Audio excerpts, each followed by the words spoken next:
So today we are starting mensuration 2D for SSC CGL. So in this chapter we have 4 sheet. 4 sheet means what? मतलब 4 sheet है हमारे पास। 4 sheet में पहली sheet होगी आपके triangle की, जिसमें सारे क्वेश्चन त्रिभुज के रिगार्डिंग होंगे। तो वो पहली शीट आज हम सॉल्व करने वाले हैं। उसके बाद सेकंड शीट होगी क्वाड्रिलेटरल की, चतुर्भुज के रिगार्डिंग, और थर्ड सर्कल और फोर्थ पॉलीगन। 2D के अंतर्गत मेजरली यही 4 पॉइंट है, ये 4 मेजर टॉपिक है जिनसे क्वेश्चंस पूछती है एसएससी।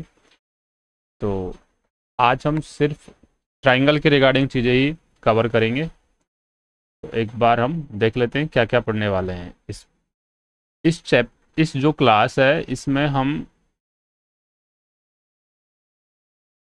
ट्राइंगल के रिगार्डिंग कंसेप्ट, जितने भी कंसेप्ट है, मतलब ट्राइंगल्स के क्वेश्चंस को बनाने के लिए जो जो कंसेप्ट आपको ज़रूरत है आने चाहिए, वो सारे कंसेप्ट यहाँ पे लिखे हुए हैं। अब हम क्या करेंगे, पहले क्वेश्चन सॉल्व करेंगे। क्वेश्चन सॉल्व करने पे हमें कुछ डिफ़िकल्टीज फेस करना पड़ेगा, कुछ चीज़ों की ज़रूरत पड़ेगी, तो उन चीज़ों को पहले सीखेंगे और फिर लास्ट में जो ये कंसेप्ट है उनको हम यहाँ पे, जब हमारा पूरा जो ये ट्राइंगल की जो शीट है वो पूरी कवर हो जाएगी, उसके बाद यहाँ पे हम नोट डाउन कर लेंगे। तो इस तरीके से ये सारे हैं कि बेसिक एरिया पे जो एरिया का जो बेसिक फार्मूला होता है उस पर कुछ क्वेश्चंस पूछती है एसएससी। फिर हीरोन्स फार्मूला पे पूछती है, हाइट और बेस का रेशो दे देती है, उस पर कुछ क्वेश्चन पूछती है। पाइथागोरस थ्योरम या ट्रिपलेट पे कुछ क्वेश्चन पूछती है। इक्विलेटरल ट्राइंगल है, उस पर क्वेश्चन पूछती है। और उसके बाद अगर हम नेक्स्ट बात करें तो फिर वही है कि जो प्रोपोर्शन कंसेप्ट होता है ना, साइड और एरिया की जो रेशो का, उस पर भी क्वेश्चन पूछती है। और पेरीमीटर बेस्ड ऑल्सो क्वेश्चन पूछती है।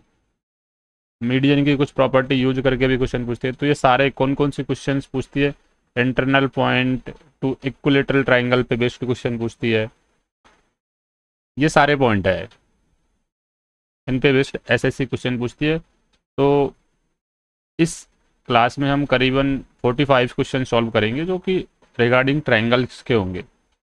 तो चलिए हम शुरुआत करते हैं। बहुत सारे 14 टॉपिक हैं, मतलब कि लगभग 14 पॉइंट से एसएससी क्वेश्चन पूछती है ट्राइंगल के।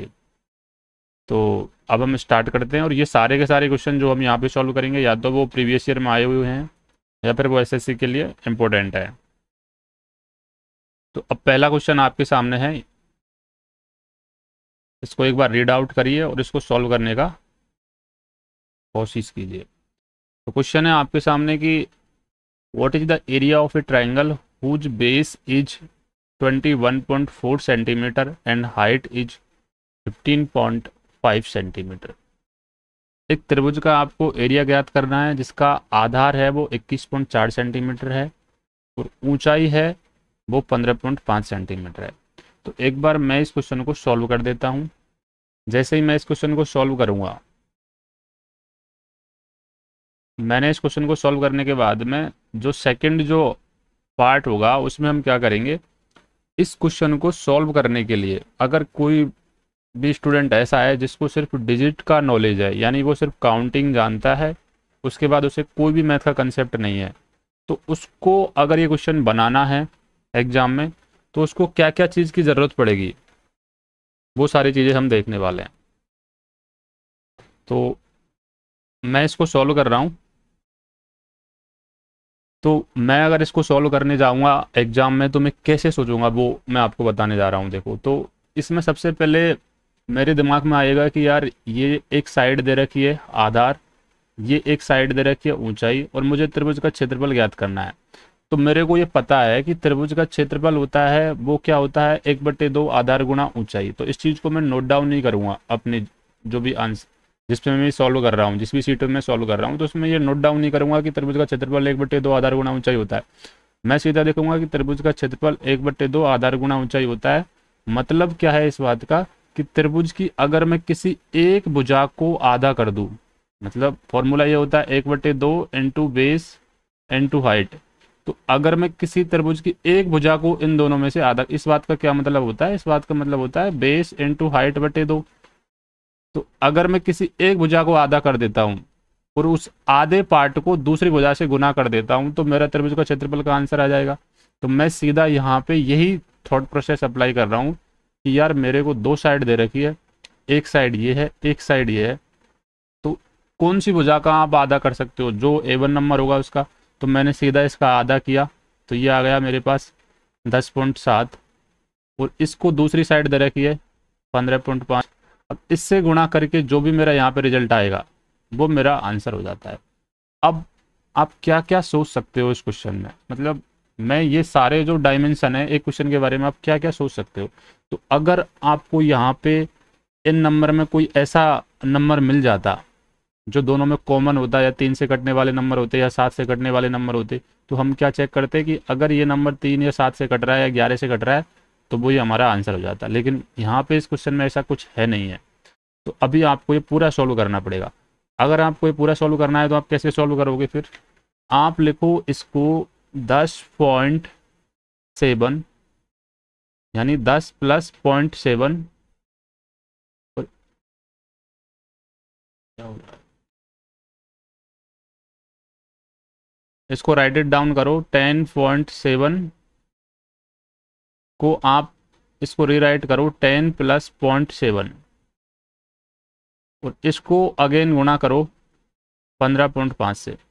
तो जब आप एक 15.5 को 10 से गुणा करोगे तो आप जानते हो कि 15.5 को जब 10 से गुणा करेंगे तो हमें मिलेगा 155, प्लस जब 0.7 को 15.5, इस 15.5 को अब की बार मैं ब्रेक डाउन करके देख रहा हूँ 15 + 0.5। तो अभी मेरे को ये वाला टर्म, ये वाला तो मैंने कर ही लिया, इसका तो इससे कर ही लिया गुणा, ये वाले पार्ट का इससे गुणा करने के बाद मेरे को रिजल्ट मिल गया 155। अब मेरे को ये वाला पार्ट गुणा करना है इससे, और मैं इससे ना करके इसको मेंटली रूप से ब्रेक डाउन कर रहा हूँ, यानी 0.7 को 15 से गुणा करूंगा तो क्या आएगा, 15 से होता है 105, यानी कि 10.5। और इसी में मुझे अब एडअप करना है आगे क्या, 0.7 को 0.5 से गुणा करूंगा तो क्या आएगा 0.35। तो ये रिजल्ट क्या मिलेगा मुझे, 155 + 10 165 पॉइंट, यहाँ पे 5 है ऑलरेडी और ये 8 होगा, तो यानी 165.85 मेरा अप्रोक्सीमेट में आंसर आ रहा है। अब मैं ऑप्शन देखूंगा कि 165 से जितने भी छोटे मान हैं उन सारों को मैं कैंसिल आउट कर दूंगा, तो ये 165 से छोटा मान है, ये तो होगा नहीं आंसर। ये 165.6 है, मतलब 165.85 के आसपास आंसर होना चाहिए मेरा, तो ये भी नहीं होगा। 156 ये तो वैसे ही नहीं होगा, तो 165.9 है जो कि बिल्कुल नज़दीक है 165.85 के, तो ये मेरा एग्जैक्ट आंसर हो जाएगा। अब इस क्वेश्चन को सॉल्व करने के लिए जो टाइम रिक्वायरमेंट है वो मिनिमम टाइम रिक्वायरमेंट 15 से 20 सेकंड होते हैं, लेकिन अभी मैंने आपको ये सारी चीज़ें बताई हैं कि इस क्वेश्चन को 10.7 को आप कैसे ब्रेक डाउन करोगे, फिर 15.5 को यहाँ से कैसे ब्रेक डाउन करोगे, तो इस चीज़ में ऐसा यहाँ पे टाइम लग रहा है। अब सेकंड चीज़ की तरफ मूव करते हैं। वो सेकंड चीज़ ये थी कि मैंने बोला था आपको कि अगर किसी को सिर्फ नंबर का नॉलेज है, अगर वो ये क्वेश्चन करना चाह रहा है तो उसको क्या क्या चीज़ की ज़रूरत पड़ेगी। तो यहाँ पे हम क्वेश्चन सॉल्व कर लिया, अब हम इसके बेसिक्स की तरफ जाते हैं। तो अगर कोई भी स्टूडेंट ऐसा है जिसको सिर्फ नंबर का नॉलेज है और वो इस क्वेश्चन को बनाना चाह रहा है, तो सबसे पहले उसको त्रिभुज के बारे में नॉलेज होना चाहिए कि यार त्रिभुज होता क्या है। तो जब हम त्रिभुज की बात करेंगे तो त्रिभुज एक 3 साइड से घिरी हुई बंद आकृति होती है जिसमें 3 शीर्ष होते हैं। तो यहाँ पे ये शीर्ष ए है, ये शीर्ष बी है और ये शीर्ष सी है। अब एक शीर्ष के सामने वाली साइड को हम स्मॉल ए से रिप्रेजेंट कर देते हैं, इस शीर्ष के सामने वाली साइड ये ए सी, इसको हम स्मॉल बी से रिप्रेजेंट कर देते हैं, और इस शीर्ष के सामने वाली साइड स्मॉल सी से रिप्रेजेंट कर देते हैं। यानी अब तक मैंने क्या बताया, एक त्रिभुज में 3 भुजा होती हैं, तीन भुजाओं में से 2 भुजा जहाँ पे आके मिलती है उसको हम वर्टेक्स बोलते हैं या फिर शीर्ष बोलते हैं। उस शीर्ष के सामने वाली भुजा को हम उसी शीर्ष के स्मॉल लेटर से रिप्रेजेंट करते हैं, यानी ये शीर्ष है तो इसके सामने वाली भुजा को हम स्मॉल लेटर से रिप्रेजेंट कर रहे हैं ए से। तो यहाँ तक क्लियर हुआ। अब हम नेक्स्ट चीज़ क्या जानना चाह रहे हैं कि ये तो क्लियर हो गया ना, त्रिभुज क्या होता है, तीन भुजा होती है, तीन शीर्ष होते हैं, शीर्ष के सामने वाली भुजा स्मॉल ए से रिप्रेजेंट की जाती है। अब हम जानना चाह रहे हैं कि त्रिभुज की हाइट क्या होती है। जब आप हाइट की बात करोगे तो कोई भी त्रिभुज है, ये चीज़ें एग्जाम में पूछेगा कि वो सीधा यहाँ पे देगा कि आप देखना आगे क्वेश्चन में, ये लाइन जो मैं बता रहा हूँ ये सारी की सारी लाइनें एग्जाम में आपको क्वेश्चन में दी हुई होंगी और आपको पता ही नहीं चलेगा कि यार इसमें मुझे निकालना क्या है। वो हाइट को डेफिनेशन के थ्रू देगा, यानी कि वो बोलेगा कि एक त्रिभुज की एक भुजा के सामने वाले शीर्ष से डाले गए लंब की लंबाई ज्ञात करो। अगर आपको ये पता ही नहीं है कि ये जो लाइन बोली है उसका मतलब है कि मुझे हाइट ज्ञात करनी है, तो आप क्वेश्चन को बना ही नहीं पाओगे। तो वही चीज़ बता रहा हूँ मैं आपको कि हाइट क्या होती है। अगर आप कोई त्रिभुज के बारे में बात करोगे तो हाइट बेसिकली एक ट्राइंगल की एक साइड और उस साइड के समांतर खींची गई दूसरी साइड, यानी उस साइड के जो सामने वाला पॉइंट है उस पर खींची गई एक दूसरी साइड जो कि अपनी मेन साइड बेस है जो उसके समांतर हो, तो उन दो समांतर रेखाओं के बीच की दूरी होती है, वो होती है हमारी हाइट। या मान के चलो ये सीधा एग्जैक्टली हाइट है। तो हाइट क्या होती है, किसी भी त्रिभुज में एक भुजा के समांतर, एक भुजा के समांतर जो दूसरी लाइन खींची गई है उन दोनों के बीच की दूरी हाइट होती है। अब एक हाइट की एक डेफिनेशन तो ये हो गई, दूसरी हाइट की डेफिनेशन क्या हो सकती है। दूसरी डेफिनेशन ये है कि त्रिभुज की एक भुजा के सामने वाले शीर्ष से खींचा गया लंब, परपेंडिकुलर भी हाइट होती है। ये बात याद रखना, किसी त्रिभुज की एक भुजा के सामने वाला शीर्ष ये, इससे खींचा गया लंब ये भी एक हाइट होती है, ये भी हाइट होती है। अब आप बोलोगे कि यार त्रिभुज में तीन भुजा होती है, तो ये वाली भुजा से सामने वाला पॉइंट ये है, इससे खींची गई हाइट ये हो गई, तो ये भी तो भुजा है ना एक। अब इसके सामने वाला शीर्ष कौन सा है, ये, तो इससे खींची गया लंब ये भी भुजा है। इसके सामने वाला शीर्ष कौन सा है, ये, तो इससे खींचा गया लंब ये। तो मतलब क्या हुआ, ये तीनों हाइट एक ही पॉइंट पे मिलती है, उसे ऑर्थो सेंटर बोलते हैं। तो अब इस बात का क्या मतलब हुआ, अगर मैं इसी चीज़ को और जनरलाइज करना चाहूँ तो कैसे कर सकता हूँ कि एक त्रिभुज में तीन साइड होती है, हर साइड पे उसके सामने वाले शीर्ष से खींचा गया लंब त्रिभुज की हाइट होती है। मतलब क्या हुआ इस बात का, अब समझो इधर। इस बात का मतलब ये हुआ, एक त्रिभुज है ऐसे करके, उसमें ए पॉइंट है, इसके सामने वाली साइड ए है, ये बी पॉइंट है, इसके सामने वाली साइड बी है, और ये सी पॉइंट है, इसके सामने वाली साइड सी है। एक त्रिभुज में तीन साइड हो गई, तीन साइड पे इस साइड के सामने वाले शीर्ष ए से खींचा गया लंब ये h1 हो गई हाइट। इस साइड के सामने वाले शीर्ष, ये वाली साइड है ए बी, इसके सामने वाले शीर्ष सी से खींचा गया लंब h2 हो गया। और ए सी साइड के सामने वाले शीर्ष बी से खींचा गया लंब h3 हो गया। तो अब इस त्रिभुज का क्षेत्रफल क्या होगा, तो आप अभी जानते हो कि त्रिभुज का क्षेत्रफल होता है 1/2 आधार गुणा ऊंचाई, बेस इनटू हाइट। तो अगर आपको दिया हुआ है कि इस त्रिभुज की बेस ए है और हाइट h1 है, तो आप कैसे कैलकुलेट करोगे इसका क्षेत्रफल, 1/2 बेस BC मतलब ए और हाइट h1, एक इक्वेशन।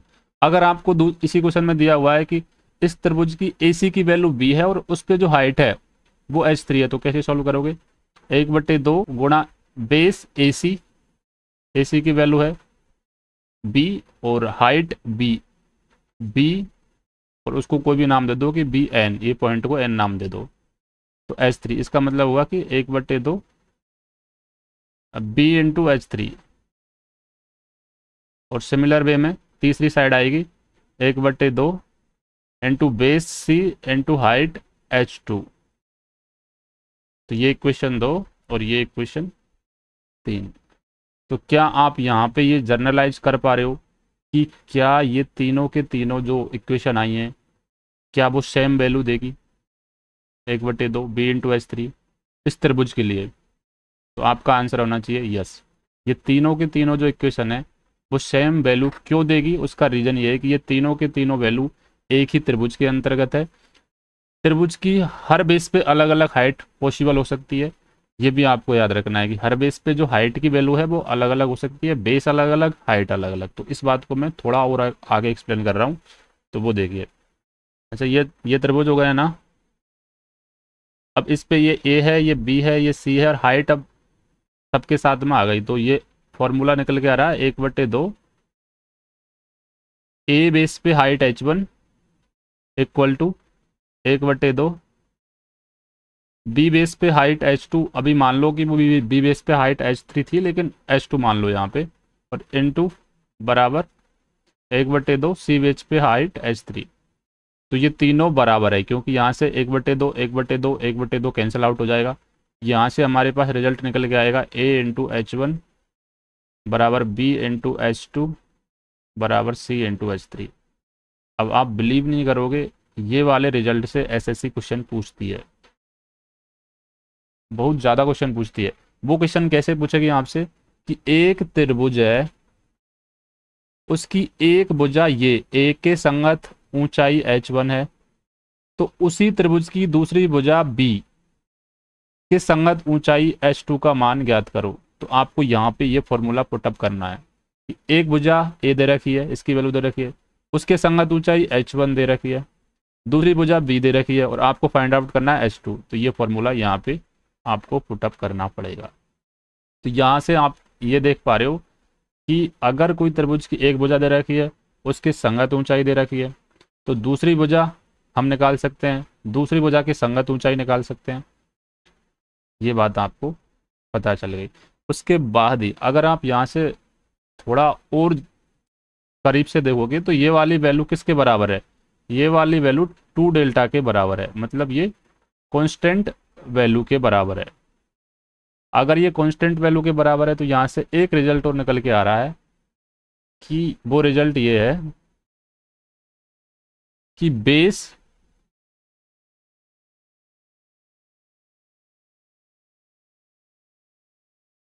इसको क्या हुआ भाई, वो रिजल्ट ये है, रिजल्ट देखो, वो रिजल्ट ये मैं यहाँ पे समझा देता हूँ कि बेस होता है ना, बेस इनटू हाइट बराबर 2 डेल्टा, यानी कांस्टेंट वैल्यू है। तो यहाँ से हाइट को अगर मैं इधर रख रहा हूँ, इसको रेसिप्रोकल कर रहा हूँ 1/, बेस के, तो यानी कि बेस की वैल्यू अगर ज़्यादा है, बेस की वैल्यू ज़्यादा है तो हाइट की वैल्यू कम होगी, और बेस की वैल्यू कम है तो हाइट की वैल्यू ज़्यादा होगी। तो यहाँ ये वाला पॉइंट बहुत इंपॉर्टेंट है। वो पूछेगा क्वेश्चन कि एक भुजा पर खींचा गया सबसे बड़ा लंब कौन सा होगा। तो सबसे बड़ा लंब है मतलब भुजा कौन सी चूज करनी है, सबसे छोटी। फिर वो क्वेश्चन पूछेगा कि किसी भुजा पर, भुजा के संगत खींचा गया सबसे छोटा लंब कौन सा है, तो सबसे छोटा लंब होगा सबसे बड़ी भुजा पे। तो ये आपको याद रखना है, ये वाली लाइन आपको पूछेगा। तो अब मूव करते हैं। अब अगर आपको ये वाली चीज़ें याद हैं तो अभी इसी क्वेश्चन को आपको सॉल्व करना है। तो 1/2 आधार गुणा ऊंचाई थी ये त्रिभुज का क्षेत्रफल। तो मैंने अभी क्या किया था, बेस इंटू हाइट, मैंने यहाँ पे एक वैल्यू को आधा कर लिया, और जो इसका आधा पार्ट आया उसको h से गुणा करके रिजल्ट फाइंड आउट कर लिया। तो ये क्वेश्चन फिर से सोचोगे एक बार पढ़ के तो अभी आप जल्दी कर पाओगे। एक त्रिभुज का आधार 21.4 है, ऊंचाई 15.5 है, त्रिभुज का क्षेत्रफल ज्ञात करना है, मतलब आधार दे रखा है, ऊंचाई दे रखी है, मेरे को एरिया ज्ञात करना है। एक वैल्यू को आधा कर दूंगा, यानी 10.7 गुणा ऊंचाई दे रखी है 15.5। तो अभी मैं इसको जल्दी से कैलकुलेट कर पा रहा हूँ कि 155 से बड़ा मान होगा, ठीक है। फिर 10 पॉइंट क्या होगा, 15 से 105, 10.5 आएगा, और फिर 0.35 आएगा, यानी लगभग 165.85 आंसर के करीब आएगा। तो 165.85 एक ही ऑप्शन है ये उत्तर। अब चलते हैं क्वेश्चन नंबर 2 की तरफ।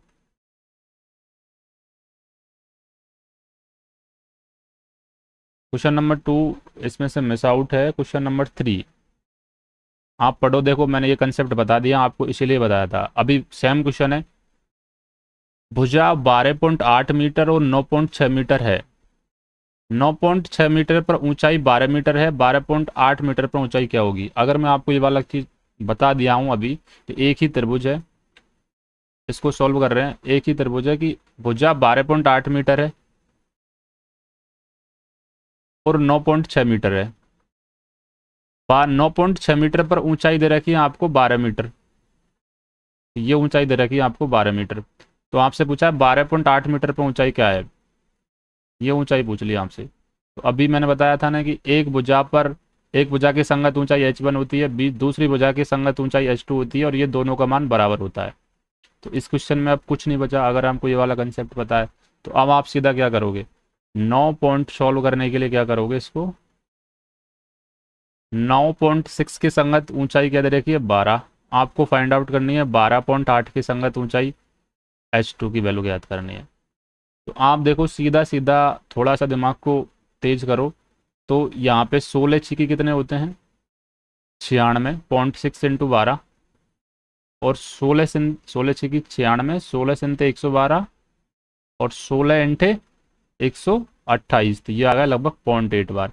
तो ये डेसिमल से डेसिमल तो कैंसिल आउट हो गया। अब आप देखो यहाँ से कि 12 छिकी ये 72 होता है, 72 बराबर 8 है। तो अगर मेरे को 1 की वैल्यू चाहिए तो ये 1 की वैल्यू क्या आएगी 9। अब आप बोलोगे कि 1 की वैल्यू क्यों चाहिए, क्योंकि मेरे को गुणा होता आ रहा है उधर से h2, तो इसीलिए h2 के लिए 1 की वैल्यू चाहिए मेरे को, तो 1 की वैल्यू क्या आ जाएगी 9। तो ये आपका आंसर होगा। और इस क्वेश्चन के पीछे कौन सा कंसेप्ट छिपा हुआ है, इस क्वेश्चन के पीछे कंसेप्ट ये छिपा हुआ है, अगर किसी को बिल्कुल ये सिर्फ ये डिजिट के बारे में नॉलेज है कि ये 12.8 है, इतना पढ़ना आता है, ये 9.6 है, ये 9.6 है, ये 12 मीटर है, ये 12.8 है, और उसके अलावा उसको कुछ नहीं आता मैथ में, तो भाई उसको ऊंचाई के बारे में नॉलेज होना जरूरी है, ऊंचाई क्या होती है। उसको त्रिभुज की भुजाओं के बारे में नॉलेज होना चाहिए कि भुजा 3 होती है, हर भुजा पे एक हाइट होती है, अगर भुजा छोटी है तो हाइट बड़ी होगी, अगर भुजा बड़ी बड़ी है तो हाइट छोटी होगी, और एक भुजा पर एक भुजा की संगत हाइट दे रखी है, तो उसी त्रिभुज में दूसरी भुजा की संगत अगर मुझे हाइट ज्ञात करनी है तो मेरे को एक त्रिभुज का क्षेत्रफल बराबर करना पड़ेगा। ये क्या है बेसिकली, ये त्रिभुज का क्षेत्रफल बराबर ही कर रहे हैं। तो ये सारी चीज़ें अगर आपको पता है तो आप इस क्वेश्चन को बना पाओगे, अदरवाइज फिर कैलकुलेशन का नॉलेज तो आपको होना ही चाहिए, उसमें तो नो डाउट। ये क्वेश्चन भी आपका सॉल्व हो गया। इसके पीछे कंसेप्ट ये छिपा हुआ है कि एक त्रिभुज की एक भुजा के संगत ऊंचाई h1 है, तो उसी त्रिभुज में दूसरी भुजा के संगत ऊंचाई h2 है, तो इन दोनों की वैल्यू क्या है बराबर होती है। क्यों बराबर होती है, वो त्रिभुज के क्षेत्रफल से हमने देख लिया था अभी। अब क्वेश्चन अगले क्वेश्चन की तरफ चलते हैं। अगला क्वेश्चन यह है, आपसे क्वेश्चन बोला है कि आधार ऊंचाई का 3/5 है, क्षेत्रफल 1470 सेंटीमीटर स्क्वायर है, ऊंचाई ज्ञात करो। तो आपको क्या दे रखा है, त्रिभुज के क्षेत्रफल में त्रिभुज पे रिगार्डिंग जो फॉर्मूला होता है उस पर क्या है, या तो आपको ये डेल्टा का मान देगा, या आपको बेस का मान देगा, या आपको हाइट का मान देगा। इनमें से किन्हीं दो का मान दे देगा आपको, और एक का मान पूछेगा। दो की वैल्यू दे रखी होगी, एक की वैल्यू पूछेगा। यहाँ पे जो वैल्यू दे रखी है वो डायरेक्टली इंटीजर्स में ना देखे रेशो में दे रखी है। वह पूछ रहा है कि दो तरीके से इस क्वेश्चन को आप सॉल्व कर सकते हो, पर पहले आपको एक बार बेसिक से आना पड़ेगा, फिर आप थोड़ा फास्ट कर सकते हो। तो ये बोल रहा है कोई भी त्रिभुज है ऐसे, तो अब आपको ये भी नहीं पता चल रहा है कि ये त्रिभुज कौन सा है, समकोण त्रिभुज है, समद्विबाहु है, विषम बाहु है। तो मान लो कि एक त्रिभुज है, आधार का 3/5 है, आधार ऊंचाई का 3/5 है, तो आपने ऊंचाई मान ली h, या आपने ऊंचाई मान ली इसकी वैल्यू है वो h है। आधार ऊंचाई का 3/5 है, तो आधार 3/5 ऑफ ऊंचाई, ये क्या हो जाएगा बेस की वैल्यू हो जाएगी, यहाँ से यहाँ तक की वैल्यू ये हो जाएगी। तो आपको पता है त्रिभुज का क्षेत्रफल क्या होता है, आप जानते हैं कि त्रिभुज का क्षेत्रफल होता है 1/2 बेस इंटू हाइट बराबर 1470। ये डेल्टा की वैल्यू होती है जो आपको दिया हुआ है। तो यहाँ से आप क्या करोगे, 1/2 बेस की वैल्यू क्या है 3/5 इंटू एच है, और फिर ये अगेन एच है, यहाँ पे हाइट की वैल्यू भी तो एच मान रखिए, इसकी वैल्यू तो रखिए 1470। अब आप यहाँ से कैसे सॉल्व करोगे इसको, तो आप बोलोगे 3h², क्योंकि ऊपर ऊपर अंश अंश की वैल्यू को मैं गुणा कर रहा हूँ, तो 3h² बराबर 1470 गुणा जो ये हर की वैल्यू थी, इनको मैं इधर भेज रहा हूँ एक मान के, इसको क्रॉस प्रोडक्ट कर रहा हूँ, तो ये हो जाएगी 10 हो गई। तो h² की वैल्यू क्या आएगी, अब आप देखोगे कि ये वाली वैल्यू 3 से कहीं ना कहीं कट रही है या नहीं कट रही, क्या दिक्कत है। तो आप देखोगे 4 3 7, तो कैसे चेक करोगे उसको। तो आप चेक कर रहे हो कि 4 3 मतलब 7 4 11 और 1 12, मतलब ये वाली संख्या 3 से कट जाएगी। तो मैं भाग दे रहा हूँ, यहाँ पे चेक कर रहा हूँ। 4 तिया 12, बच गए 2, 27 बचा, और 9 तिया 27, और जीरो की जीरो। तो और ये अगेन जीरो, यानी ये आ गई 4900। अब मैं इसको ब्रेक डाउन कर सकता हूँ क्या, 49 इंटू 100, और यहाँ पे मेरा क्या बचा, एच स्क्वायर। तो मुझे एच की वैल्यू चाहिए, दोनों तरफ रूट अंडर रूट लेना पड़ेगा, तो मैं अलग अलग अंडर रूट ले लेता हूँ ताकि ईजिली निकल जाएगा। तो इसका आ जाएगा 7, और 100 में से 10 आ जाएगा, तो एच की वैल्यू क्या आ जाएगी मेरी, 70। ये मेरा एग्जैक्ट आंसर आ जाएगा।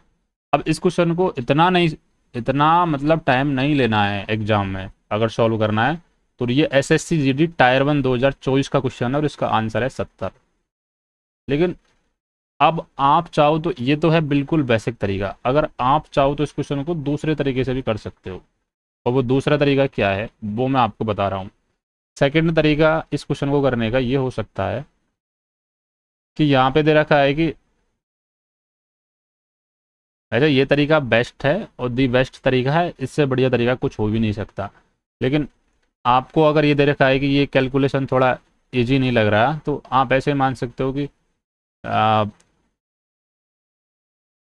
ऊंचाई अगर आपको ज्ञात करनी है, तो आप मान लो कि हाइट है रेशो में 5, तो बेस क्या होगा, हाइट का 3/5 होगा, मतलब कि 3 हो जाएगी बेस। और जब हाइट और बेस दोनों मेरे को पता है, तो इन दोनों का गुणा कर दूंगा मैं, तो वैल्यू क्या आ जाएगी, 15 रेशो में। लेकिन अभी मेरे को 2 से भाग देना पड़ेगा, तब रिजल्ट आएगा, और वो 2 का मैं इसमें भाग ना देके उसको मैं क्षेत्रफल से गुणा कर रहा हूँ, यानी 2 डेल्टा कर रहा हूँ मैं। जो फॉर्मूला आपने सीखा था ना, ए बेस है, हाइट h1 है, और इसकी वैल्यू 2 डेल्टा के बराबर है, यानी बेस और हाइट की वैल्यू 2 डेल्टा के बराबर है, वही चीज़ मैं कर रहा हूँ। बेस को मैंने रेशो में 5 मान लिया, हाइट को मैंने रेशो में 3 मान लिया, ताकि इन दोनों को गुणा किया, रेशो में 15 आ गई, और ये 15 वाली रेशो में वैल्यू है वो क्षेत्रफल में किसके बराबर है, 2 गुणा 1470 के बराबर है।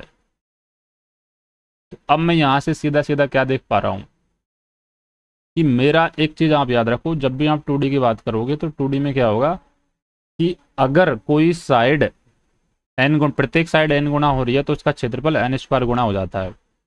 अब यहाँ पे देखो कि ये क्षेत्रफल कितने गुणा है, तो आप क्विकली यहाँ से रियलाइज कर पाओगे।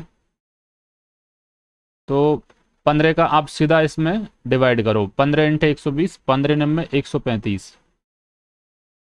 जब इसमें से 135 चले जाएंगे, तो 47 में से जब 35 जाएंगे तो लगभग 12 बचेंगे, 15 इंटू 120, तो ये लगभग 98 बार जाएगा। और 98 का जब 2 से गुणा करोगे तो 8 दूनी 16, कैरी 1, 9 दूनी 18, 19।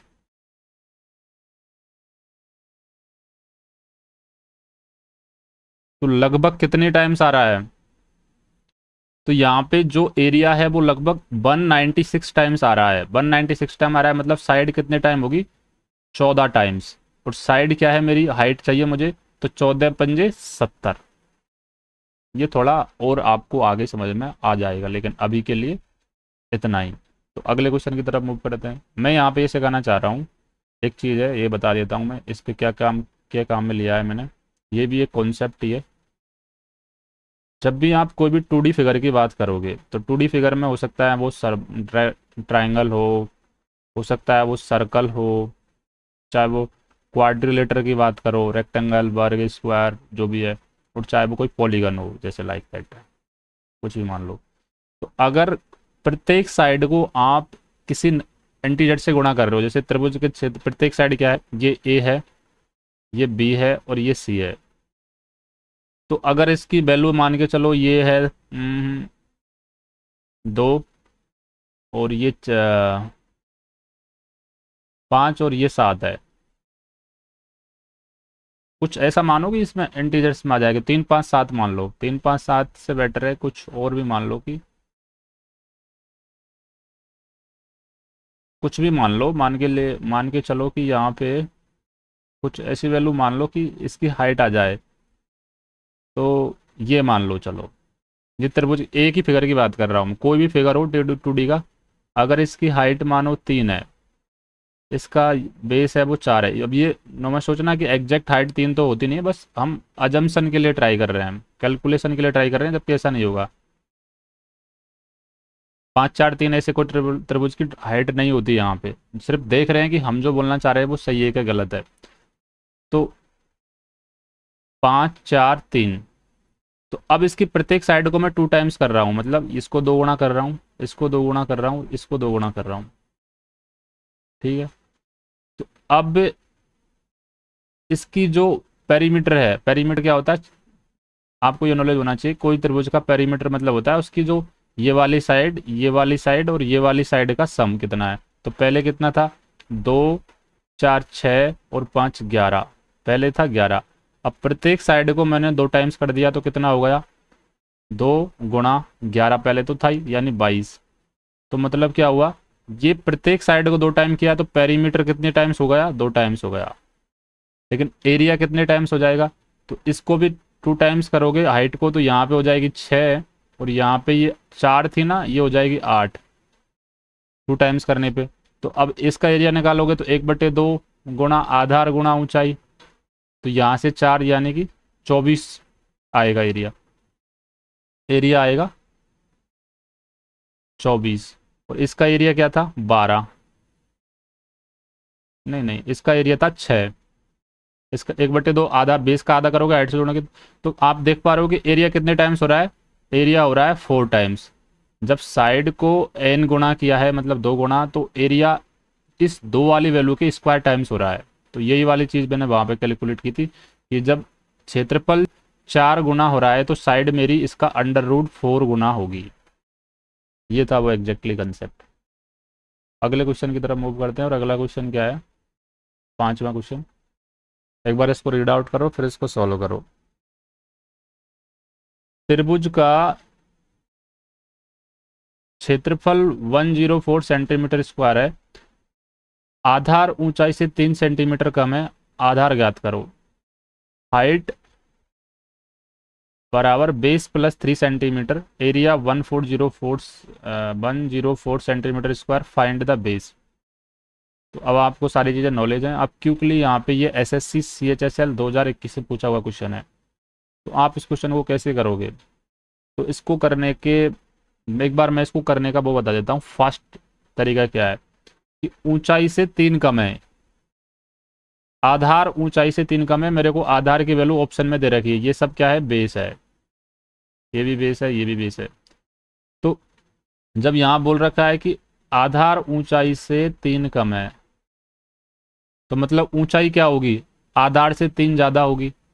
तो ऊंचाई की वैल्यू आधार से 3 ज़्यादा यानी +3 करके देखो, यहाँ पे आ रहा है 16 ऊंचाई, ये ऊंचाई की वैल्यू आ रही। यहाँ पे +3 करोगे तो ये आएगी 15, यहाँ पे +3 करोगे तो ये आएगी 17, यहाँ पे +3 करोगे ये आएगी 14। तो अब मेरे को बेस पता चल गई, मेरे को हाइट पता चल गई, और मेरे को एरिया यहाँ पे ऑलरेडी उसने दे ही रखा है। तो मैं क्या ये नहीं लगा सकता बेस इंटू हाइट बराबर 2 डेल्टा, और मैं ये नहीं चेक कर सकता कि इसकी यूनिट डिजिट क्या है, इसकी यूनिट डिजिट क्या है, और इसकी यूनिट डिजिट अगर मैच कर जाती है तो ये मतलब जो भी मैं मान रहा हूँ बेस वो मेरा आंसर हो जाएगा। तो यहाँ से चेक करो, ये 2 डेल्टा का मतलब हो जाएगा 208, तो 208 है। तो 13 को जब 4 से गुणा करोगे तो ये तो आएगा, मतलब 11 को जब 4 से गुणा करोगे तो यूनिट डिजिट यहाँ पे 1 है, यहाँ पे 4 है, तो 4 ही यूनिट डिजिट आनी है, मतलब ये वाला ऑप्शन तो कैंसिल आउट हो गया। ये वाला ऑप्शन देखोगे 14 को 7 से करोगे तो यूनिट डिजिट 8 आ रही है, तो मतलब ये वाला ऑप्शन हो सकता है। ये वाला ऑप्शन चेक करो तो यूनिट डिजिट 0 आ रही है, यहाँ पे 2 है, यहाँ पे 5 है, तो यूनिट डिजिट 0 आ रही है, तो ये वाला कैंसिल। यहाँ पे 13 6 की 18, तो यहाँ पे भी यूनिट डिजिट 8 आ रही है, तो ये वाला भी हो सकता है। अब इन दोनों में से कोई भी एक वैल्यू को एग्जैक्ट सॉल्व कर लो। तो यहाँ पे आप देखोगे तो 13 × 16, 16 × 48 कैरी 4 और 16 4 20, तो 208 ये ऑप्शन सेटिस्फाई कर रहा है, मतलब ये आंसर होगा। अब आप इसको अगर 2 से 8 से गुणा नहीं करना चाह रहे, यानी कि B/H × 2 डेल्टा नहीं करने चाह रहे, और आप ऐसे भी कर सकते हो कि इनमें से किसी एक वैल्यू को आधा कर लो और वो डेल्टा के बराबर होनी चाहिए। तो अब मुझे पता है कि यहाँ पे ये 13 है, ये 16 है, तो इस वैल्यू को मैं आधा कर लेता हूँ 8, और 13 × 104 होता है, तो ईजिली हो जा रहा है यहाँ पे। तो इस क्वेश्चन का मतलब क्या है, इस क्वेश्चन में करना है आपको ऑप्शन से क्वेश्चन को सॉल्व। अगर आप बेसिक से करने चले जाओगे इस क्वेश्चन को सॉल्व तो आपका टाइम बहुत ज़्यादा कंज्यूम कर लेगा क्वेश्चन, क्योंकि यहाँ पे पूछा है कि हाइट है वो बेस से 3 ज़्यादा है, तो आपको ऐसे सॉल्व करना पड़ेगा बेसिक से 1/2। बेस मान लिया आधार ऊंचाई से 3 कम है, तो पहले ऊंचाई मान लिया आपने h, और आधार ऊंचाई से 3 कम है तो h-3। अब इसको आप सॉल्व करो, ये क्वाड्र द्विघात समीकरण बनेगा h² का। फिर h की वैल्यू जो होता है ना श्रीधर आचार्य विधि कौन सा फॉर्मूला है उससे आप फाइंड आउट करो, या तो आप यहाँ पे इसका क्षेत्रफल आपको दे रखा है 14104, तो यहाँ पे h की वैल्यू ऑप्शन से सेटिस्फाई करो और डायरेक्टली आंसर निकालो। तो ये क्वेश्चन का सॉल्यूशन तो ये था। अब मूव करते हैं अगले क्वेश्चन की तरफ। तो इस क्वेश्चन में क्या था बेसिकली, इस क्वेश्चन में करना कुछ नहीं था, बस ये सोचना आना चाहिए कि अगर क्वेश्चन में कुछ ऐसा दे रखा है कि आधार ऊंचाई से 3 कम है, बेस है वो हाइट से 3 कम है, तो मैं ये भी तो सोच सकता हूँ कि मेरा जो हाइट है वो बेस से 3 ज़्यादा है, और जब ये 3 ज़्यादा है तो मैं ऑप्शन में मेरे को बेस की वैल्यू दे रखी है, तो हाइट की वैल्यू क्या होगी बेस में 3 ज़्यादा जोड़ के। तो जब मेरे को बेस की वैल्यू पता है, मेरे को हाइट की वैल्यू पता है, मेरे को ट्रायंगल का क्षेत्रफल पता है, तो मेरे को बस सेटिस्फाई करवाना है, बाकी आंसर तो मेरा आ ही जाएगा। तो ये SSC CHSL 2021 में पूछा हुआ क्वेश्चन है, आप गूगल पे चेक करके देख लेना, ये क्वेश्चन SSC CGL 2021 में पूछा हुआ है। तो अगले क्वेश्चन की तरफ मूव करते हैं। अगला क्वेश्चन है त्रिभुज का आधार ऊंचाई का 3 गुना है, और इस क्वेश्चन को मैं समझा देता हूँ और आपको इस क्वेश्चन को सॉल्व करना है और इसका आंसर बताना है, ये आपको HW है। हालांकि ये क्वेश्चन इजी है लेकिन आपको करना है सॉल्व। त्रिभुज का आधार ऊंचाई का 3 गुना है, जुताई की लागत क्या है, तो सबसे पहले आपको क्या करना पड़ेगा, त्रिभुज का आधार ऊंचाई का 3 गुना है। मैं हिंट दे देता हूँ, इसमें करना क्या है, कैलकुलेटिव सवाल है ये, तो आपको कैलकुलेशन करनी पड़ेगी। तो बेस हाइट का 3 गुना, त्रिभुज का आधार ऊंचाई का 3 गुना है, तो अगर आपने ऊंचाई मान ली h, तो आधार क्या हो जाएगा 3h। अब इन दोनों का जो मतलब प्रोडक्ट है उसको आधा कर देंगे तो मेरा एरिया आ जाएगा, ये मेरा क्या होगा एरिया। त्रिभुज का आधार 3 गुना है, जुताई की लागत 24.4 रुपये प्रति हेक्टेयर है। अब 1 हेक्टेयर में होते हैं 10,000, 10⁴ 1 हेक्टेयर बराबर होता है 10⁴ मीटर स्क्वायर, और ये हाइट की वैल्यू भी 3 गुना है तो 10⁴ होती है। अब आपको बोला है कि इसने कि 24.4 हेक्टेयर की जो वैल्यू है वो, ये क्वेश्चन को ऐसे मानो कि ये इधर से वैल्यू हटा दो, कैलकुलेशन वाले क्वेश्चन है तो ये वाली वैल्यू हटा दो, ये मान लो कि 1 मीटर स्क्वायर की वैल्यू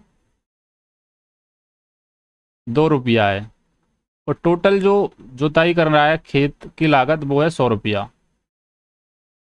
तो अब पूछा है कि ऊंचाई ज्ञात करो इसकी,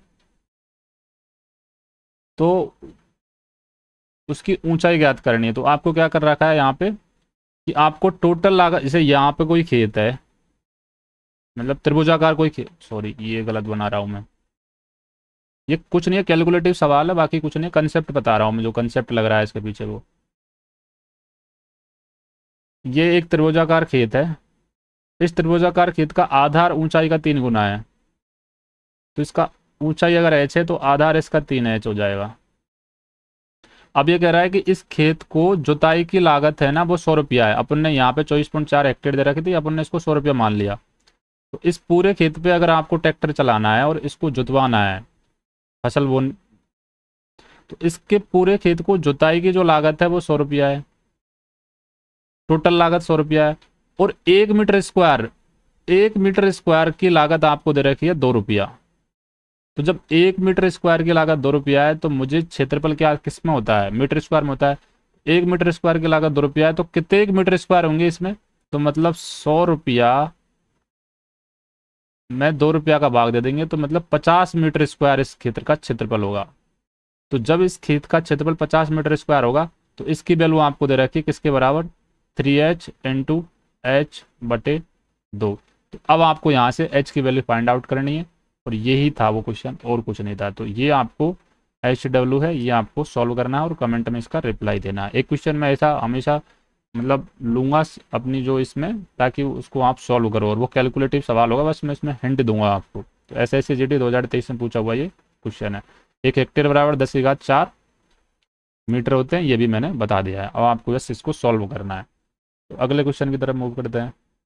तो यहाँ पे जो कंसेप्ट ये था, कंसेप्ट तो मैं थोड़ा और एक्सप्लेन कर देता हूँ कि जब भी आप किसी भी चीज़ की टोटल खर्चा पता है, कि मतलब मान के चलो इस पे जो जुताई करने की टोटल लागत आपको पता है, टोटल खर्चा पता है टोटल, कि भाई इस पे 100 रुपये लग रहे हैं जोतने में। मतलब आप ग्रामीण परिवेश से बिलोंग करते हो तो आपको सीधा सीधा पता है कि जब कोई भी खेत को जोतने जाता है आपके वहाँ, तो उसका टोटल खर्चा 100 रुपया है।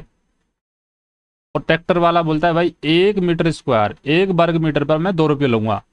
तो क्षेत्रफल कितना हो जाएगा तुम्हारा? 50 मीटर स्क्वायर। क्योंकि 1 मीटर स्क्वायर पे 2 रुपये ले रहा है, तो टोटल कितना हुआ? तो 50 मीटर स्क्वायर क्षेत्रफल होगा ये। तो मतलब ये क्या थी, बेसिकली क्षेत्रफल बराबर क्या होता है,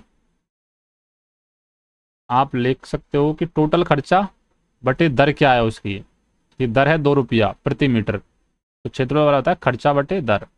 ये कॉन्सेप्ट है, इसका कुछ नहीं है। अगला क्वेश्चन देखते हैं। 7वां क्वेश्चन है कि ये बढ़िया सवाल है, और ये वही सवाल था कहाँ से। एक बार मैं इसका बेसिक बता देता हूँ, फिर आपको ये समझ में आएगा। एक त्रिभुज का आधार का अनुपात दे रखा है x/, क्षेत्रफल का अनुपात AB है, और ऊंचाई का अनुपात क्या होगा? SSCGL 2020 में पूछा हुआ सवाल है। तो मान के लेट सपोज ये आपके पास में एक त्रिभुज है, 2 त्रिभुज दे रखे हैं। तो आप पहले एक ही त्रिभुज लेके चलो कि ये बेस है, ये आधार है, ये इसकी हाइट है h, ये उसका बेस है। तो और ये इसका पूरे का क्षेत्रफल डेल्टा है। तो आप कैसे लिख सकते हो? बेस इंटू हाइट बराबर 2 डेल्टा, कर सकते हो ना? तो मतलब क्या हुआ यहाँ से, डे इस टू का तो कांस्टेंट वैल्यू है, तो इसका तो कोई मतलब ही नहीं है, कोई रोल ही नहीं है। तो मतलब कहीं ना कहीं रेशो में जब अगर आप बात करोगे, क्योंकि अगर आप इसको 2 से गुना कर रहे हो, तो मैं इस 2 को हटाने के लिए क्या कर सकता हूँ, यहाँ 1/2 से गुणा कर सकता हूँ। मतलब यहाँ पे भी 2 इस 2 रेशो में निकालना है, तो रेशो में निकालना है, मतलब कांस्टेंट वैल्यू का तो कोई रोल ही नहीं है। तो मान के चलो ये बी का रेशो है, गुणा ये एच का रेशो, रेशो को मैं सर्कल में बंद कर रहा हूँ, और ये डेल्टा का रेशो है। तो अब क्या दे रखा है, यहाँ पे 2 त्रिभुज हैं, उनमें से आधारों का अनुपात दे रखा है x/y। तो इसकी वैल्यू क्या दे रखी है? x और y।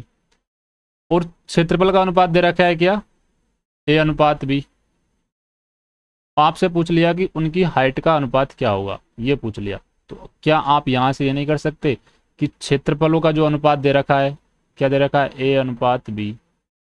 उसमें अगर आप बेस के अनुपात को भाग दे देते हो, और बेस का अनुपात क्या दे रखा है? x/y। तो अगर आप इसका इसमें भाग दे देते हो, तो क्या आपको हाइट का अनुपात नहीं मिल जाएगा?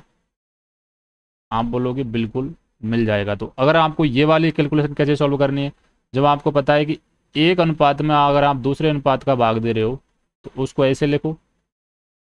और अब इसको सॉल्व करना है, इधर से ऐसे ऐसे जाना है, ऐसे ऐसे आना है। तो मतलब ये हो गई a/, और इधर से क्या करना है? ऐसे ऐसे जाना है और ऐसे ऐसे आना है।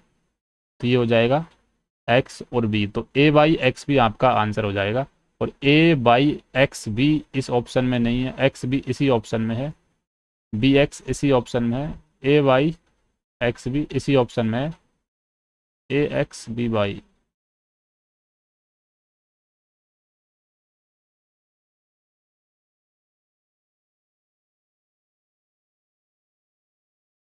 ax/by और एक्स भी, ये गलत कर रहा है, ये गलत है शायद। इसको क्रॉस चेक कर लेते हैं एक बार, ये सही है कि गलत है।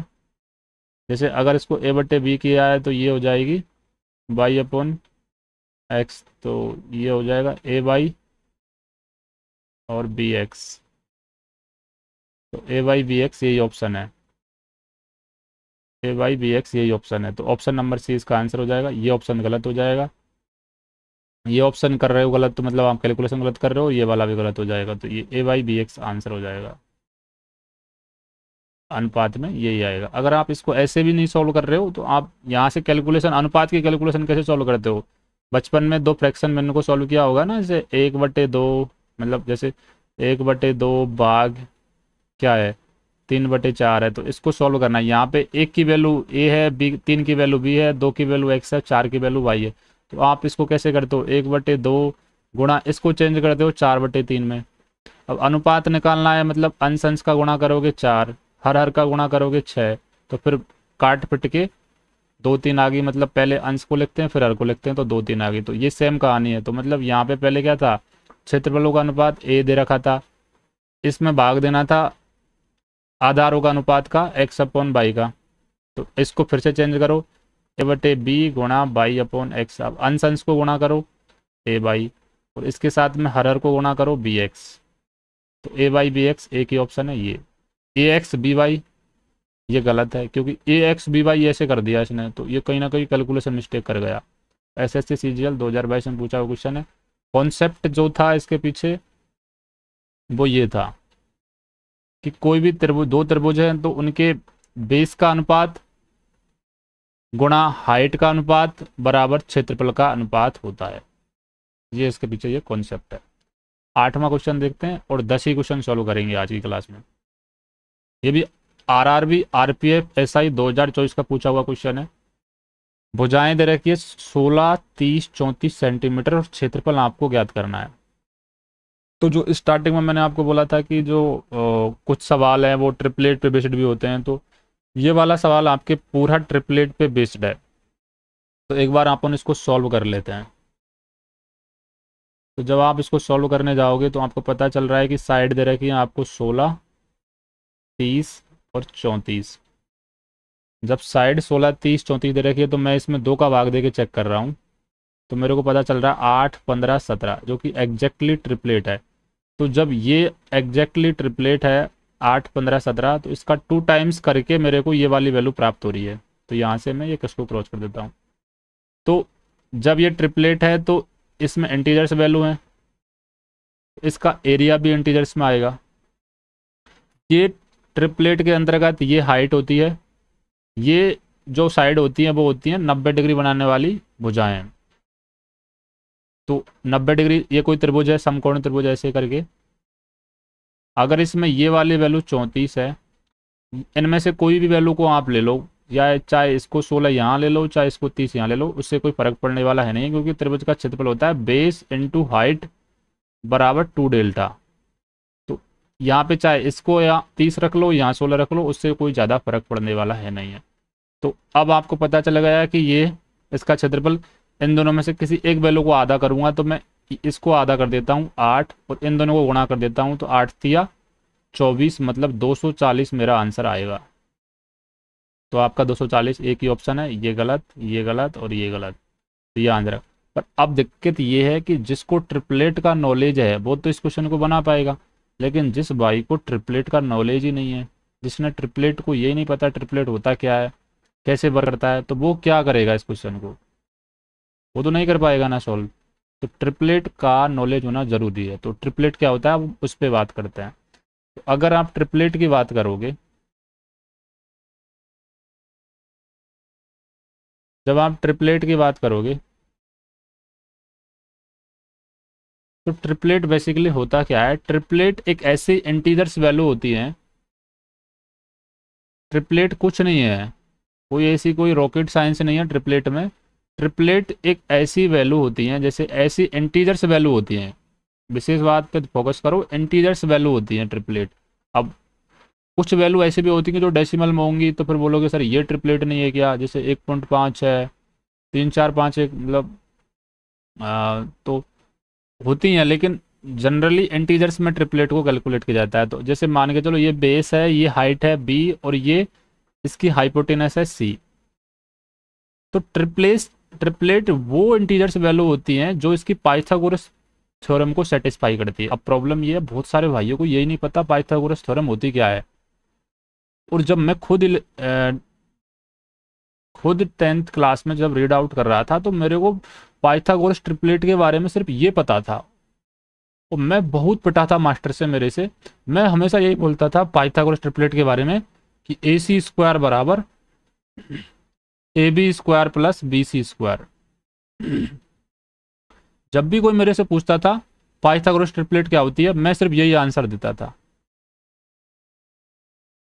पूरी 10वीं क्लास के अंतर्गत मेरे को 11th क्लास में जाके रियलाइज हुआ कि यार पाइथागोरस ट्रिपलेट, मैं जो आंसर देता था पाइथागोरस ट्रिपलेट का जवाब जब कोई पूछता था मेरे से, तो मैं ऐसे जवाब देता था ए सी स्क्वायर बराबर A B square plus B C square, क्योंकि ये ट्रिपलेट मैंने रट लिया था इसको कि यार ए सी स्क्वायर बराबर A B square plus B C square, जबकि मुझे ये नहीं पता था कि यहाँ पे ए सी स्क्वायर क्या है, कर्ण है, त्रिभुज की कर्ण वाली वैल्यू का स्क्वायर है।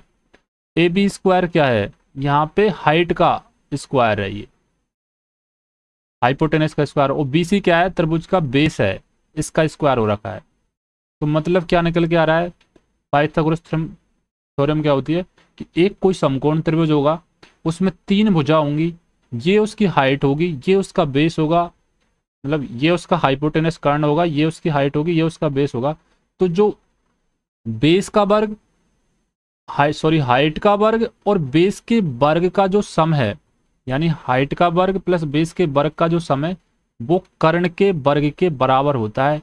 ये होती है पाइथागोरस थ्योरम, ना कि ये ए स्क्वायर बराबर A B square plus B C square. ये क्या है, ये तो बस उसका रिप्रेजेंटेशन है, ये कोई थ्योरम नहीं है, ये कोई प्रमेय नहीं है।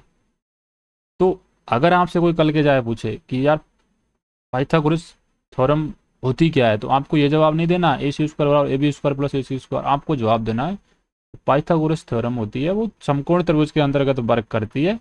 और उसमें क्या होता है कि जो कर्ण की वैल्यू का जो वर्ग करते हैं हम, उस कर्ण की वैल्यू का जो वर्ग है वो उसी समकोण त्रिभुज के बेस की वैल्यू का वर्ग और हाइट की वैल्यू के वर्ग के योग के बराबर होती है, ये होती है। तो अब आपको ट्रिपलेट ऐसी वैल्यू होंगी यहाँ पे इंटीजर्स वैल्यू कि यहाँ पे कुछ वैल्यू रखोगे n, यहाँ पे कुछ वैल्यू रखोगे m, और यहाँ पे कुछ वैल्यू रखोगे k या कुछ भी, तो ये दोनों इन दोनों वैल्यूओं का सम है वो सेटिस्फाई करेगा इस त्रिभुज के इक्वेशन को। तो वो ट्रिपलेट्स की वैल्यू कौन कौन सी होती है वो मैं आपको एक बार बता देता हूँ ताकि आपको याद रहे। तो अब आपको ये पता चल गया ट्रिपलेट होती क्या है। ट्रिपलेट, मैं फिर से ये चीज जोड़ दे रहा हूँ, ट्रिपलेट इंटीजर्स वैल्यू है और कुछ नहीं है, लेकिन वो इंटीजर्स वैल्यू ऐसी है जो पाइथागोरस थ्योरम को सेटिस्फाई करती है। अब पाइथागोरस थ्योरम आपको पता चल गया, तो फिर अब मैं ट्रिपलेट्स आपको एक बार नोट डाउन करवा देता हूँ जो इम्पोर्टेंट ट्रिपलेट है। तो सबसे पहले आप ट्रिपलेट लिखो 3 4 5, ये एक ट्रिपलेट है। मतलब क्या है इसका कि इसमें जो इस ट्रिपलेट में जो भी होगी, जो भी सबसे बड़ी वैल्यू होगी वो क्या होगी, हाइपोटेनस, मतलब ये कर्ण होगी। और जो बची हुई दोनों साइड है वो क्या होंगी, 90 डिग्री बनाने वाली साइड होंगी। 90 डिग्री बनाने वाली साइड का मतलब क्या होगा कि दोनों साइड या तो बेस होगी कोई सी या फिर वो हाइट होगी, दोनों बची हुई साइड बेस और हाइट होगी।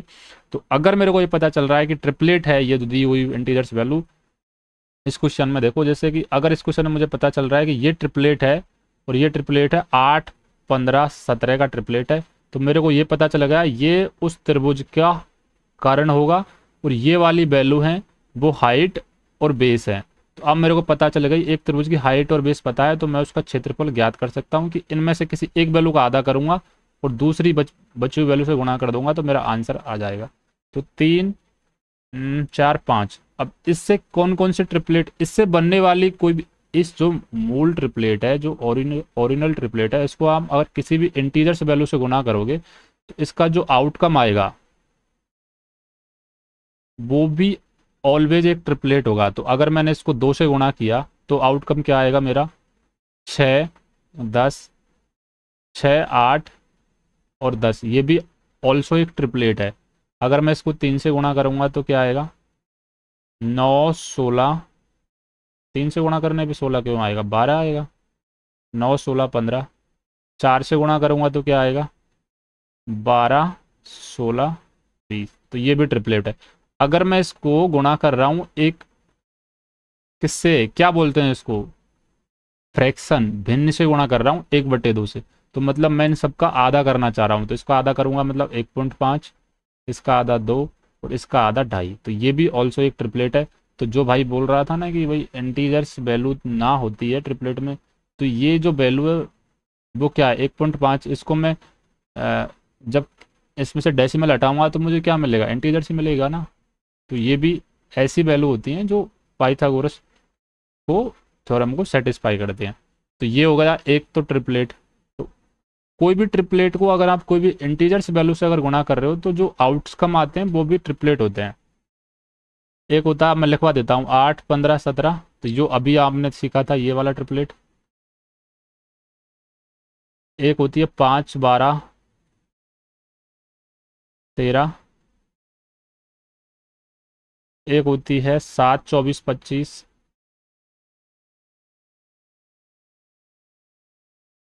9, 40, 41।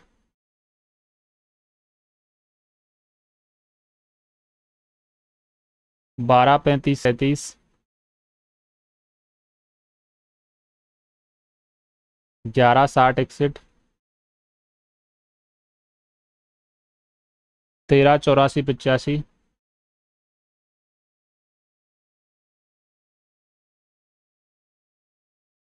12, 35, 37 आपने लिख ही लिया। उसके बाद लिखो 16, 63, 65। उसके बाद और भी हैं, 20, 21, 29। नेक्स्ट 39, 80, 89। ये ट्रिपलेट है, और इनसे अगर कोई भी इंटीजर्स वैल्यू गुना हो रही है वो भी ऑल्सो ट्रिपलेट है। फिर लिखो 33, 56, जो ट्रेंडिंग में चल रहे हैं अभी, 33, 56, 65, इनसे क्वेश्चन आते हैं एग्जाम में। 48, 55, 73। 28, 45, 53, इसका क्वेश्चन याद आएगा आगे। 28, 45, 53 इसको याद रखना, इसका क्वेश्चन आएगा आगे। 28, 45, 53। 65, 72, 97, और ऐसे भी। और लास्ट वन 20, इसका भी क्वेश्चन आएगा। 20, 99, 101, तो ये भी याद रखना, अभी थोड़ी देर बाद इसका भी क्वेश्चन आएगा। 28, 45, 53, तो इतने सारे ट्रिपलेट होते हैं, इनको नोट डाउन कर लो। और इनसे अगर कोई वैल्यू, इनका अगर कोई फ्रैक्शन हो रहा है, आधा हो रखा है, 1/3 हो रखा है, 1/4 होगा, वो भी ऑल्सो ट्रिपलेट होगा। इससे किसी इंटीजर्स वैल्यू से गुना हो रही है तो वो भी ट्रिपलेट होगी। तो अब मूव करते हैं अगले कॉन्सेप्ट की तरफ, अगले क्वेश्चन की तरफ। 9वां क्वेश्चन है, भुजा 9, 40, 41 अभी आया है ना, ये देखो। अगर आपको एग्जैक्टली पता है 9, 40, 41 कहाँ है, अभी गया है, अभी जस्ट ये रहा 9, 40, 41, ये रहा, ये रहा, देखो ट्रिपलेट है ये। 9, 40, 41 ये ट्रिपलेट है, तो ये क्या हो जाएगी, कर्ण हो जाएगी। ये दोनों क्या हो जाएंगी, बेस और हाइट है, यानी कि 90 डिग्री बनाने वाली भुजाएं। तो 9, 40, 41 आपको पता है ट्रिपलेट है। अब क्वेश्चन आया है दिल्ली पुलिस कांस्टेबल 2023 में कि भुजा 9, 40, 41 सेंटीमीटर है, क्षेत्रफल क्या होगा। तो भाई क्वेश्चन में कोई दमी नहीं है। अब जब आपको ये चीज़ पता चल गई कि ये ट्रिपलेट है, तो बचा क्या है इस क्वेश्चन में, आपको पता चलेगा ये हाइट है, ये बेस है, मतलब सॉरी ये कर्ण है उस त्रिभुज का, ये बेस है, ये हाइट है। इनमें से किसी एक भुजा का आधा करूंगा तो आधा सम संख्या का करना पॉसिबल है। तो 20, और 20 को अगर मैं 9 से गुणा कर रहा हूँ तो 180, 180 इस ऑप्शन में है। ये खत्म, कुछ बचा ही नहीं है क्वेश्चन में। अगर आपको ट्रिपलेट में याद नहीं है तो आप कुछ सोच ही नहीं पाओगे मेरे भाई इस क्वेश्चन को करना कैसे है। तो ये क्वेश्चन हो गया, तो ट्रिपलेट का नॉलेज आपको है। अब अगला क्वेश्चन है, ये आखिरी आज की क्लास का लास्ट क्वेश्चन है, उसके बाद आगे के भी क्वेश्चन करेंगे हम अगले। तो समकोण त्रिभुज का कर्ण 101 सेंटीमीटर है, एक भुजा 20 सेंटीमीटर है, क्षेत्रफल पूछ लिया आपसे, तो अभी गया था ना 20। अभी देखो दिखाई देता हूँ आपको डायरेक्टली, ये भी ट्रिपलेट ही है।